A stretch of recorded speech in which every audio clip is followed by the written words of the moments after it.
ఒక ఈ ఫోన్ కన్నా చేయండి, లేదంటే 1070కి ఫోన్ చేయండి. ఇది కాకుండా మూడో నెంబర్ 180042500101. మీరు ఈ కంట్రోల్ రూమ్కి చేసిన మీకు ఏ సహాయకరమైన ఎక్కడున్న విపత్తులు మీరు ఇరుక్కుపోయినా కానీ మేము వెంటనే తక్షణంగా స్పందిస్తాం తెలియజేసుకుంటే. అలాగే దాదాపు 80 కోట్ల రూపాయలని జిల్లాలకి ఈ రిలీఫ్ అండ్ రీహాబిలిటేషన్కి విడుదల చేయడం జరిగింది. అలాగే ప్రతి ఒక్కరూ కూడా ప్రభుత్వం అభివృద్ధిని కాంక్షించే ప్రతి ఒక్కరూ కూడా నేను ఇదే కోరుకున్నా. ఈ ప్రకృతి విపత్తు సమయంలో ఇది నిందల కంటే కూడా ప్రజలకు మనం ఎలా చేయాలనే దృష్టిలో పెడతాం. భవిష్యత్తులో ఇలాంటి జరగకుండా ఉండాలంటే ఎలాంటి చర్యలు తీసుకోవాలని మేము క్యాబినెట్లో చర్చించి గౌరవ ముఖ్యమంత్రి గారి దృష్టికి తీసుకెళ్ళి దీనికి ఒక ప్రతి సిటీకి ఒక మాస్టర్ ప్లాన్ తయారు చేయాలి. ఫ్లడ్ మేనేజ్మెంట్కి ఒక మాస్టర్ ప్లాన్ ఉండాలి. అందుకని ఆ దృష్టిలో పెడతాం భవిష్యత్తులో. Thank you. అంటే ఇది ముందు రోజే అనుకున్నాను. యాక్చువల్గా ఇది మా దృష్టికి ఏంటంటే ముందు 1వ తారీఖు అనుకున్నప్పుడు అందరూ ఏమన్నారంటే మీరు వస్తే ఇది మాకు ఈ రిలీఫ్ ఆపరేషన్స్కి ఇబ్బంది అయిపోద్ది, మాకు దయచేసి మీరు ఈ రిలీఫ్ ఆపరేషన్కి అడ్డం అయిపోతారని చెప్పేసి వారి సూచన మేరకు నేను ఆగిపోవాల్సి వచ్చింది.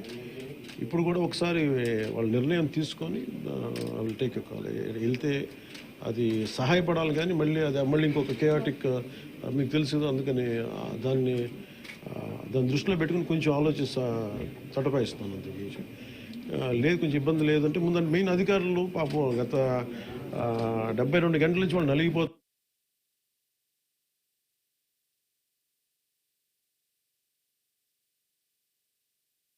అని చెప్పి నేను దాన్ని దృష్టిలో పెట్టుకుని నేను స్వయంగా పర్యవేక్షిస్తున్నాను.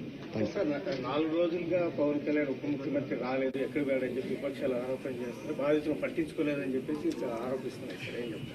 ఫిజికల్గా మీకు కనిపించడం పద్ధతి అంటే వాళ్ళు ఏమనుకుంటారంటే నేను బోట్ వేసుకొని రెస్క్యూ చేయడం కుదరదు కదా, బాధ్యతలు లేకుండా ఎందుకుంటాం. అది ఏంటంటే అనాలి కాబట్టి అంటమే తప్ప ఎంటైర్ మీరు చూస్తే మా పిఆర్ మెషినరీ, మన పిఆర్ పంచాయతీరాజ్ మెషినరీ మొత్తం ఎంటైర్ వర్క్ చేస్తాం మా సైడ్ నుంచి.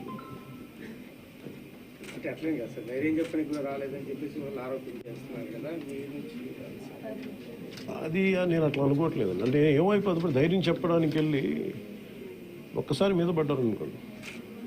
పరిస్థితులు ఎలా ఉంటాయంటే ఇప్పుడు నేను మొన్న పింఛా డ్యామ్కి దీనికి వెళ్ళాను. నేను వెళ్ళి సహాయ కార్యక్రమం అంటే నేను ఒక ప్రత్యేకమైన పరిస్థితిలో ఉన్నాను, అది మీరు అర్థం చేసుకోవాలి. ఇప్పుడు నేను వెళ్ళి కూర్చుంటే వెళ్ళిపోదని రెస్క్యూ ఆపరేషన్స్కి ఇబ్బంది కలగకూడదన్నది ఒకటే నన్ను, ఆ సూచన ఒకటి నన్ను ఆపినాను, అంతమించి వేరే ఆపలేదు.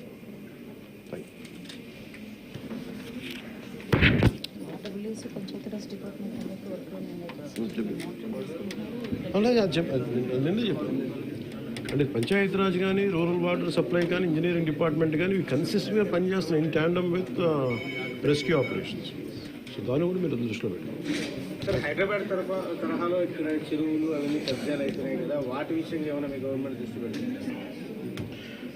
ఇప్పుడు ఇది సక్సెసివ్గా ఇప్పుడు మనం అంటే దీంట్లో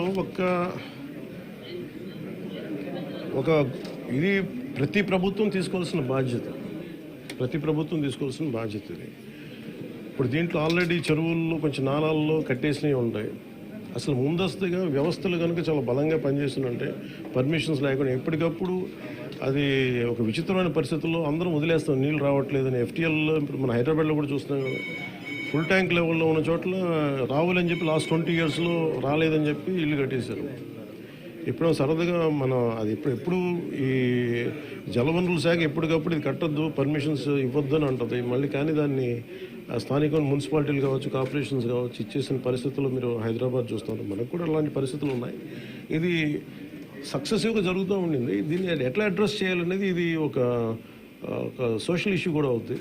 సో దీన్ని ఎలా చేయాలి, కొంత ఎడ్యుకేట్ చేసి కొంత అవగాహన తీసుకొచ్చి ఒక ప్రత్యామ్నాయం కల్పించి దీన్ని ఖచ్చితంగా అడ్రస్ చేయాలి, భవిష్యత్తులో ఖచ్చితంగా అడ్రస్ చేయాలి.